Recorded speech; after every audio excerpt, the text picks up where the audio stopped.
Google Auto, другото си е USB стандартно, си пуснеш музика, зареждаш много телефон. малко това USB. USB-C, това е като на най-сещаш, това най-новото. Това е за мостовете, дето е за натоварване. кантара, технически обслужване, събития съдържа. За резервация, лампа, дали има и такива работи, да. Те де факто половината работи тук са изместени на този дисплей. Да може да ги таковаш, иначе с скроловете от менюто. Тук всичко се направи като ключ. Няма ключ, мога да дадеш окей, защото е... Аз съм фен на Мерцес. По ключа те познах. Може да си всеки път като палиш, може да си настроиш на ремаркето. Тук това ти показва... 30, 60, 90 метра зад камиона, като ти спреварваш, няма нужда да ти свети някой, ти да можеш да се ориентираш кой къде. Като има ремаркеса няма, като го сукваш, ти хваща. В дясното с навигация, всичко това са тъчове.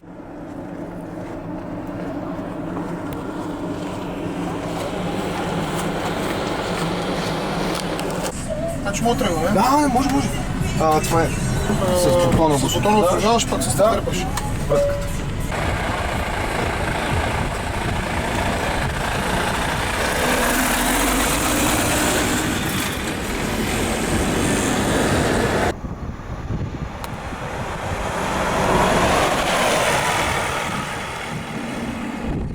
Даме добре.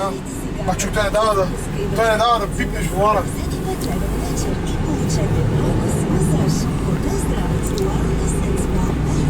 На колко ги прехвърля, бе?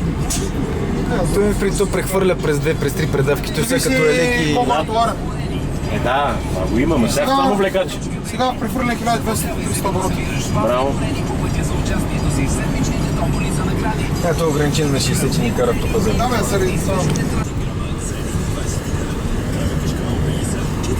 Те, че са навръщам, ще дам да карат.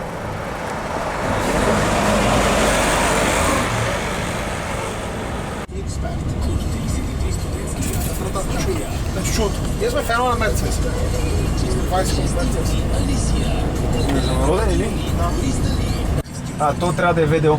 Да е Siemens, те ВДО си е Siemens. Да.